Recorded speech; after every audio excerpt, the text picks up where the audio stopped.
Pozdravljeni. Na vrsto je že prišel zadnji briefing pred seveda dirko za veliko nagrado Belgije.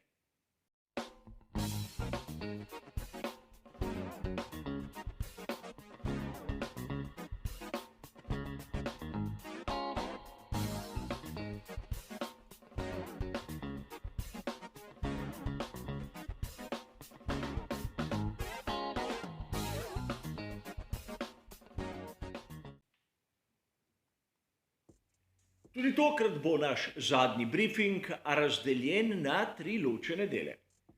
V prvem si bomo ogledali rezultate samih kvalifikacij, v drugem delu se bomo malce posvetili ritmu, v tretjem in seveda zadnjem delu vam bom predstavil svoje osebno videnje glede možnih strategij.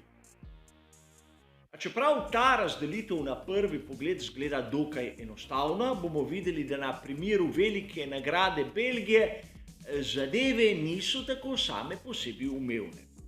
Začnimo seveda s tistim, kar so nam pokazale kvalifikacije. Sedaj se moramo odločiti, o čem bomo govorili, o rezultatu kvalifikacij ali o štartnem razporedu za nedeljsko veliko nagrado. Namreč kar 7 voznikov si je prizrušilo kazenska mesta zaradi menjav elementov pogonskega sklopa nad tistim dovoljenim številom, seveda, da ne bo pomot. In ker v zadnjem briefingu smo orientirani bolj na dirko kot na kvalifikacije, je prav, da si tokrat ogledamo štartni razpored.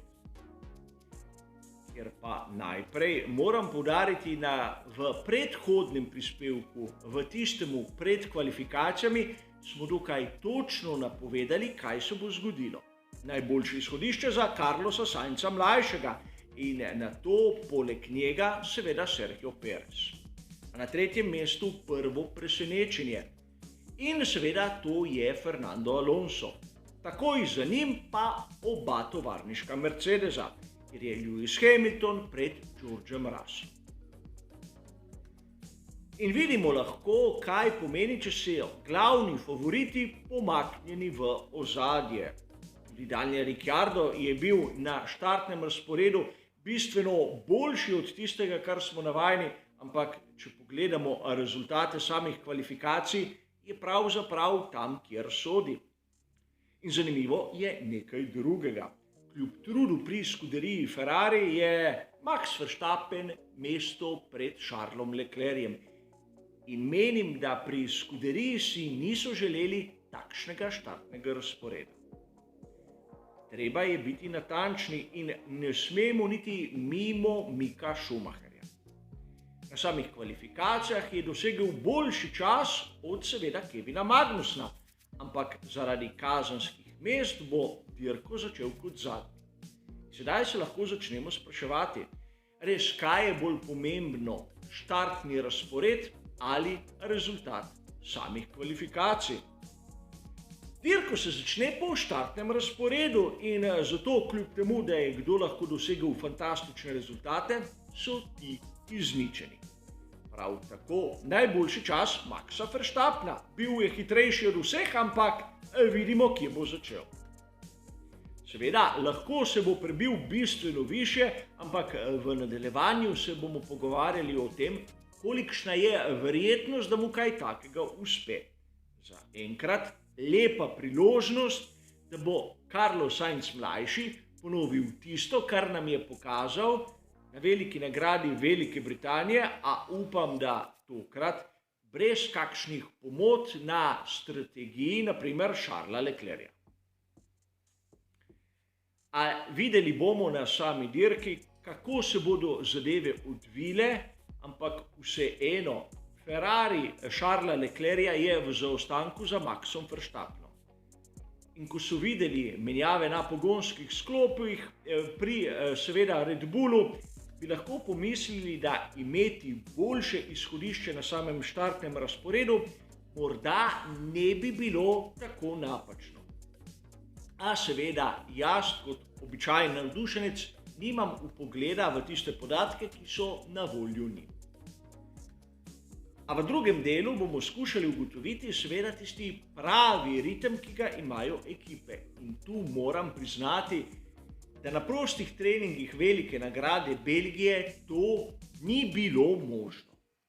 Namreč, kolikor pogledamo rezultate tistega drugega glavnega prostega treninga, bomo videli, da je ritem izračunati nemogoče.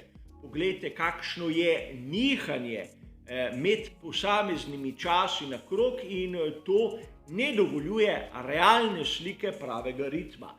Ritem se izračuna kot povprečje zaporednih krogov, ko skuša voznik na določeni tipologiji pnevmatike doseči nek konstanten čas. Pa vidimo, da je nihanje preveliko, da bi lahko rekli karkoli. Torej, kako bomo skušali ugotoviti ritem? Prvič, pri simulaciji samih kvalifikacij smo videli nekaj zanimivega. Namreč tu imamo primerjavo med tistim najhitrejšim časom in idealnim časom. Za kakšno razliko gre? Idealni čas je sestavljen iz 3 najhitrejših sektorjev, medtem ko najhitrejši krog je pač tisti rezultat, ki te postavi na koncu na lestvico. In tu vidimo v teh 2 grafih, da Max Verstappen seveda odstopa. In odstopa kar precej tudi v primerjavi s Charlesom Leclercem. Po drugi strani podobna slika je tista, ki smo jo dobili na samih kvalifikacijah, ko smo pogledali na primer rezultate Q3. Red Bull Maxa Verstappena je izjemno hiter čas dosegel lahkotno, brez naprezanja, za razliko od tistega, kar smo videli pri Ferrariju. Pri Ferrariju je prišlo do precej napak, tudi pri voznikih, in tu s prstom lahko pokažemo na Carlosa Sainza mlajšega, ki ni napravil tistega popolnega kroga. Podobno bi lahko rekli tudi za Sergija Pereza, ki ni bil sposoben Carlosu Sainzu mlajšemu nekako vzeti tega najboljšega izhodišča. A pri Mercedesu smo opazili, da so imeli težave. Pričakovali smo jih više in sedaj se lahko začnemo spraševati, kje je vzrok. Morda je vzrok v nizki temperaturi asfalta. Ta se je v petek in tudi v soboto gibala pod 20 stopinjami Celzija. In če se spomnite v uvodnem prispevku, ko sem predstavil tudi vremensko napoved, bo v nedeljo, vsaj tako pravijo vremenoslovci, sončno. Čeprav bo lahko temperatura zraka prav tako pod 20 ali okrog 20 stopinj, bodo sončni žarki seveda segreli asfaltno površino. In lahko bomo videli drugačno formo. Seveda ne smemo pozabiti, da oba Alpina sta bila konstantno na kvalifikacijah pred obema Mercedesova. A na drugem prostem treningu smo videli, da tako George Russell kot Lewis Hamilton sta preizkušala pnevmatiko hard, medtem ko vsi ostali pnevmatiko medium. In seveda to je nekaj, na kar moramo biti pozorni, ampak v našem tretjem delu, v tistih možnih strategijah. Sedaj izjemno težko je napovedati iz teh podatkov, kakšen je točen ritem, ampak mislim, da je Red Bull še zmeraj krepko hitrejši od Ferrarija. Zato se bo v začetnih fazah seveda Max Verstappen bistveno hitreje prebijal skozi ovire nasprotnikov pred njim. A tudi Charles Leclerc ima možnost biti blizu, ampak dvomim, da bo tu nadomestil kakšno točko. Po drugi strani, s pravo strategijo zna Carlos Sainz mlajši, kljub v osnovi malce težje obvladljivemu bolidu, biti konkurenčen tudi Perezu. A menim, da Mercedesa bi lahko videli tudi na zmagovalnem odru. Vse odvisno, kakšne nastavitve imajo pri Alpinu. Ključnega pomena bodo seveda strategije. In sedaj, kot običajno, moram poudariti, da nisem imel časa videti nobene napovedi, ne tiste, ki jo pripravlja Pirelli, in priznam, niti ne vem, če so jo že objavili, niti ne napovedi kogarkoli drugega. Zato verjamem, da moja napoved je lahko popolnoma zgrešena, a o tem se bomo pogovarjali seveda v komentarju. In predstavljam vam moje 3 opcije za prihajajočo veliko nagrado Belgije. Kot vidite, 2 strategiji z enim postankom in neka opcija z 2 postankoma. Čeprav v to zadnjo varianto, že zdaj povem, ne verjamem preveč. In tista najbolj očitna varianta je z enim postankom, kjer bodo vozniki začeli na pnevmatiki medium in nato nataknili pnevmatiko hard. Menjava tam okrog 20. kroga, nato zadnji del dolg 24 krogov, kar je nekako, bom rekel, izvedljivo. Po drugi strani imamo tudi opcijo, kjer bi začeli na pnevmatiki soft, odpeljali približno 14 krogov in nato 30 krogov na pnevmatiki hard.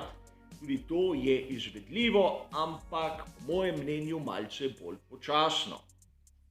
Seveda, obe strategiji delujeta tudi, če pnevmatike v bistvu zamenjamo, da imamo najprej tisti del na trši pnevmatiki in nato na tisti opciji srednji ali mehki. Prav tako lahko dele izmenjujemo tudi na zadnji strategiji, kjer imamo 2 dela po približno 10 krogov in seveda na pnevmatiki soft, nato pa še del dolg 24 krogov na pnevmatiki medium. Seveda, kot sem vam povedal, to je le zato, da vam predstavim tudi opcijo z 2 postankoma. Ne vemo, kaj se lahko zgodi. Vremenska napoved pravi, da bo sončno, ampak naprimer varnostni avtomobil lahko vse te izračune postavi na glavo. Zato v samem komentarju bomo pogledali, kaj je pripravil Pirelli, tisto napoved primerjali z mojo in seveda obe s tistim, kar so nam pokazale ekipe na sami progi. A za debriefing, kot ste dobro razumeli, bo to vse. Hvala za vašo pozornost ter seveda nasvidenje.